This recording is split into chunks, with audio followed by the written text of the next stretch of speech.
Hey guys, what's up? It's ChamuMisu here. I had to come back with a part two to this video. There were some other points that I thought of why animators quit, but first of all, I just wanted to preface this video with a thank you. My last video covering this topic got, a lot of response from a lot of you in the artist and animator community giving your own personal opinions and stories, some of which I will review in this video while I cover my points. But I just wanted to say thank you guys, for coming out and trying to have a productive conversation with me in the comments. And also thank you for subscribing. A lot of people that saw that video actually ended up subscribing to the channel. It was one of my best performing videos I think I've ever had. So, in terms of subscriber count, anyway. So, yeah, thank you guys. If you haven't seen part one of this, I will leave it up here for a little while for you guys to click on it. But yeah, I just wanted to mention that this is part two. And just like last time, I would like to start this video off with a disclaimer. This is one I didn't include last time, but this is a structured rant. I know it says why animators quit. It doesn't have rant in the title, but this is essentially just a structured rant video of mine. That's what the last one was too, but I didn't say it was a rant in the disclaimer because I figured since I actually had some structured points, then it technically wasn't a rant. But looking back, I feel that if I don't preface this video with that disclaimer, then people will watch this thinking that these are concrete facts, when in fact these are just my opinions. So I just wanted to say that. Another disclaimer I wanted to give is I am not a professional artist. Again, I am a hobbyist. I did not go to school for art or animation, and I'm not working in the art or animation field. I am just a hobbyist that has been doing art and animation on YouTube for around 12 years. So, then the last disclaimer, this is not going to be a positive video, if that wasn't already obvious from the title. This video will be covering my opinions on why I think animators just choose to quit, specifically YouTube animators, and this will be why I think they just completely give up on their animation journey. Before I start, I do want to make this clear. I do not want anyone to quit their art or animation journey just because they watched my videos. That's not the point of these videos. Like I said before, these videos are me ranting and giving my opinions on why I believe animators quit, in hopes of stripping the wool and naivety from some people's eyes that I believe this space creates. And actually, speaking of naivety, that is my first point of why animators quit: naivety. So when you're an animator on YouTube, especially a young, inexperienced animator, you get inundated with tons and tons of these very big YouTube famous animators. The algorithm just kind of feeds them to you because those are the things you've indicated you're interested in, right? So, and what that does to you as a young animator, seeing a lot of these very famous animators that get tons of love and support from people that obviously they're probably making a lot of money from the YouTube partnership program, makes you think that you can do the same thing relatively easily. But what you don't realize when you're that young is that all you're seeing from these big YouTubers is you're seeing the outcome of what they built. You don't see the hours of hard work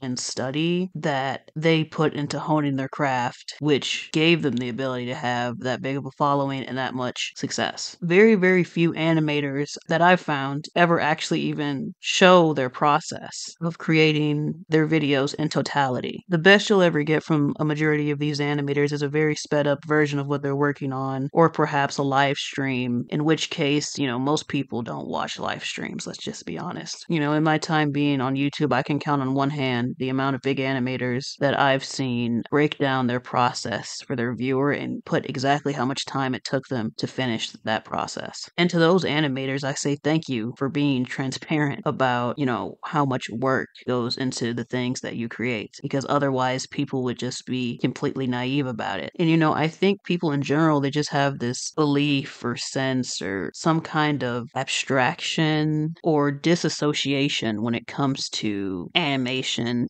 and the amount of work that goes into it. And I think it comes from, people just being ignorant about the field and not understanding that every single movement that they see on the page had to be hand drawn and meticulously created and moved by a person.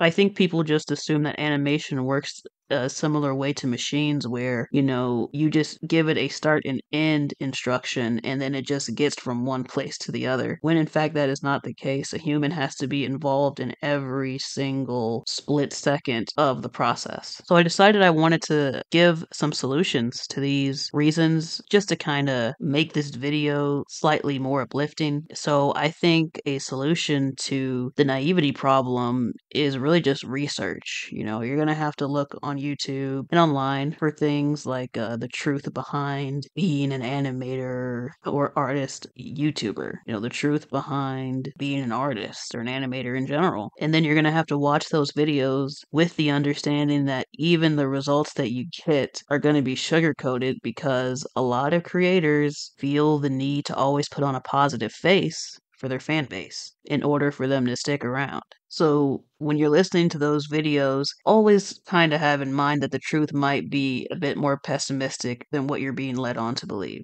Another point that I had for why animators quit is study. So, like I mentioned before, if the reason you became an artist or an animator is because you saw a lot of big artists and animators on YouTube that were doing really cool things, one thing that you probably never considered if you were someone like me is study and how long all of that would take and how many things you would have to study to even get a blimp of the modicum of success that they have. Because when it comes to making animations on YouTube, I think three very big topics that you have to do some deep study in, and those three topics are art, animation, and making engaging content, and these topics are almost completely separate from one another, each with their own rabbit hole of things to learn. So it stands to reason if you want to be a big animator, right, the first thing you have to learn is how to draw, right? So if you look at any beginner basics drawing tutorials, you'll know the first thing they try to teach you is the horizon line. And then from there, you'll have to learn perspective. And then from there, you'll have to probably do some anatomy studies,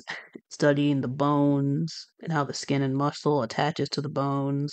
And then once you have all that down, maybe you want to make characters, like a lot of people do. So then you'll have to study character design, color theory, shape theory, and there's just so many more topics that you could go into, right? Coloring, rendering, things that I'm not good at right now. I'm not good at rendering and shading because I never studied it, despite being on YouTube for 12 years. So, and that's just art, right? So let's say you finished art, right? Now you decide to, okay, let's study animation. Well, there's 12 principles of animation. So you got to start with the first principle and then you got to make your way all the way down to the 12th, practicing along the way. That alone to perfect, quote unquote, will probably take years. And you got to mix and match the principles, figure out what works for you, that type of thing. Figure out a workflow where it's fun and engaging for you, and then it's also good looking enough for people to want to watch it, right? And then after you learn all that, then you have to learn how to make engaging content. So that means you have to learn some things about film.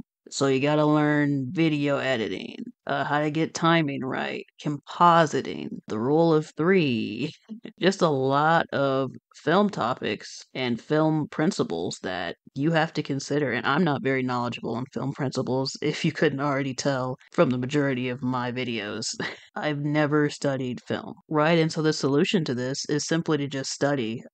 Pick a topic or two that you can really hone in on for like a week or two and try to perfect your skill in that specific topic and then move on to the next one. I think where a lot of people mess up is they try to learn everything at the same time and it's just too overwhelming. So breaking it up into smaller, more concentrated sections could be the solution for a lot of people. Moving on to the next reason why I believe people quit animation is because of the drama in the art community. So everyone knows that animation is pretty much just a subsection of the art community, and so people that are in the animation community are also in the art community by default, which means unfortunately they're subject to a lot of the drama that happens there as well. I decided to bring this point up because on my last video covering this topic, I got a comment from a young animator stating they were having a lack of motivation to pursue their animation journey because of all the problems with the art community. Specifically, they said that it had been stressful for them.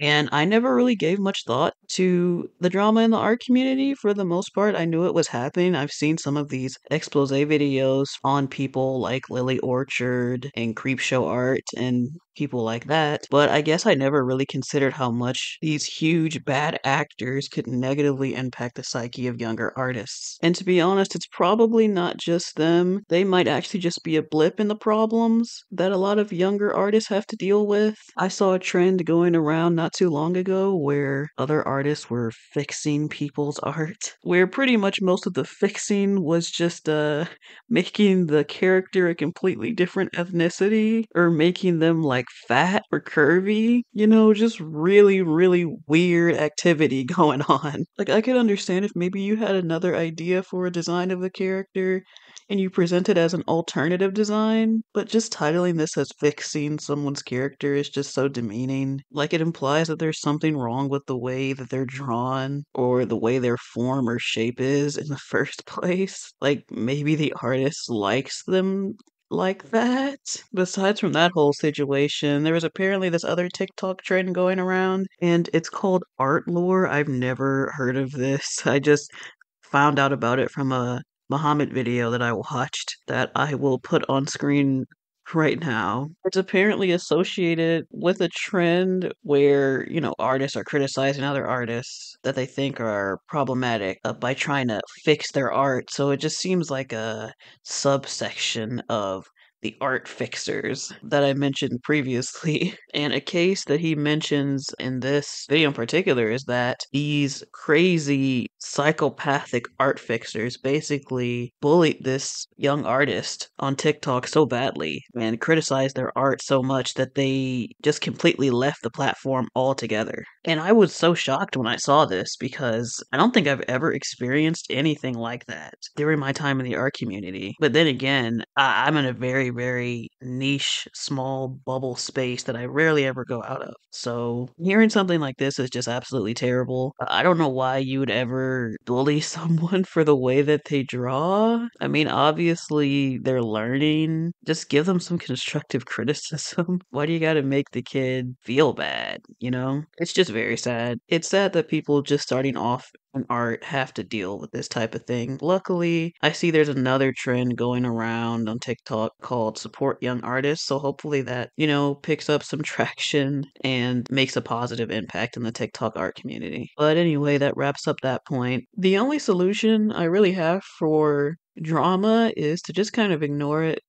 Unless you're the direct target of the drama, I would try to do my best to stay away from it as much as possible. Moving on to the next point I have for this video, which is competition. So, put pretty simply, the art and animation industry is oversaturated. There are a ton of great artists and animators out there that have been owning their craft for years, practicing their principles every day, making absolutely amazing, groundbreakingly beautiful content. And even a lot of those people are begging for attention. There was a comment left on my channel that just spoke volumes to me. It spoke right to what I have been seeing on YouTube. Was talking about how even Aaron Blaze is on YouTube begging for views. Now, if you guys don't know who Aaron Blaze is, Aaron Blaze is a senior Disney animator. He's worked on some super iconic, uber popular Disney films, such as, oh, I don't know, The Lion King, Aladdin, Beauty and the Beast, and one of my personal favorites, Brother Bear. This guy is an animating legend, probably one of the most iconic figures in animation to date. And if you take a look at his Instagram page and see some of his most recent animations, he hasn't got any rustier. He's still got it. The movements of his characters and the character design and expressions are absolutely immaculate. You can tell just by the quality of his work how much love and passion he has for his field, and you can pretty much feel the Disney magic exuding from his animation. I bring all this up to say say, Aaron, after all these years and his miraculous service to the animation industry, it seems like what he's doing now essentially is trying to market himself on social media, trying to sell his online courses on animation and whatnot,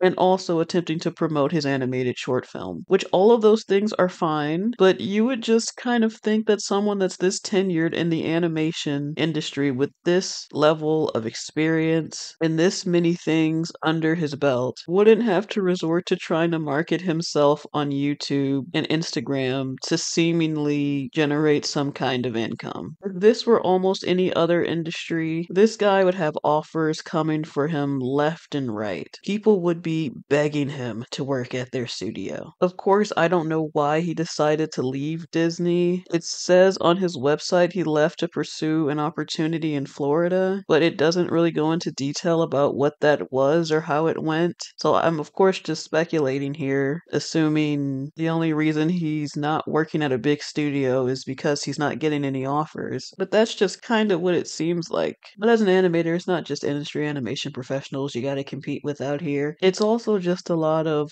formally trained animators and artists as well that are really passionate about their craft because it's their main source of income. And whenever I think about someone like that, the main example that comes to mind is Luixi. If you don't know who that is, that's an animator in the animal animation community space. They're an artist and animator from Sweden that make very, very pretty and fluid animations. One of the more recent animations they did was a Art Fight Mass Attack. Now, Art Fight is basically a yearly online event where artists can sign up and basically attack each other by making each other fan art. That's pretty much the synopsis of it. Luixi posted her Art Fight Mass Attack a short while ago, and the whole thing is animated, very pretty, with just tons of different characters in it, and each one of them is animated a little bit differently according to their personality. What really stood out to me though about this video is that I looked down in the comments, and one of the people that apparently watched her work on this entire thing mentioned that she had finished it in like 3 days, which I'm not gonna play the video because it says in her description that she strikes down videos, but you guys can go watch it on her channel. This is very complex looking stuff. Like, this is not, at least in my opinion, this is not anything I could ever finish in 3 days. I don't even think I could finish animation at this level in 3 weeks. I think it would take me probably like at least 3 months. So you have people like this on the platform that you have to compete with, and she's just one example, right? There are tons of examples of people that are just like her, that are extremely passionate about animating because it's their bread and butter. If they don't animate, they don't eat. And this is something I noticed just recently, and it's another reason why I kind of soft quit animation, because I was thinking about, how am I meant to kind of compete with people like that, where, art and animation is their bread and butter when I'm just a hobbyist. And when I say compete, I mean like compete for, algorithm ranking, right? So the prettier your video is, the better edited it is, the better animated it is, the more people will watch it, which will give it more of a boost in the algorithm. And, when you have people like this that are just, really good at what they do, it can make it harder for people that are, more amateurish to stand out. My solution for this is kind of cheesy, but I think it might be one of the only solutions is, comparison is the killer of joy. And that saying basically means that if you compare yourself to other people, they'll kind of rob you of your pursuit of happiness doing the things that you like, because the only thing that'll come to mind every time you try to do something is, well, what's the point if I'm not as good as this other person? This can kind of be hard to deal with though, because if you're an artist and you like looking at art, you're probably going to look at other people's art and see good things in it, and then notice, bad things about your art. I think kind of the only healthy way to go about dealing with competition is to learn from what other people are doing right. Try to see if they have any tutorial videos or anything on their channel that'll give you a deeper dive into the process that they do, and try to find other supplemental materials that'll help you improve your art and animation to the point where you're making things that you consistently feel proud of. Honestly, I don't know if the competitive spirit ever goes goes away. And I'm not sure if it ever necessarily should go away, but if you're fixating on it too much, then maybe that's telling you it's time to try to increase your own skills. But yeah, that's it. That's all I have to say on this topic. So just to recap what we went over here for why animators quit, the 4 points I had were naivety, study, drama, and competition. Thank you guys for watching the video, and I'll see you all next time. Sayonara!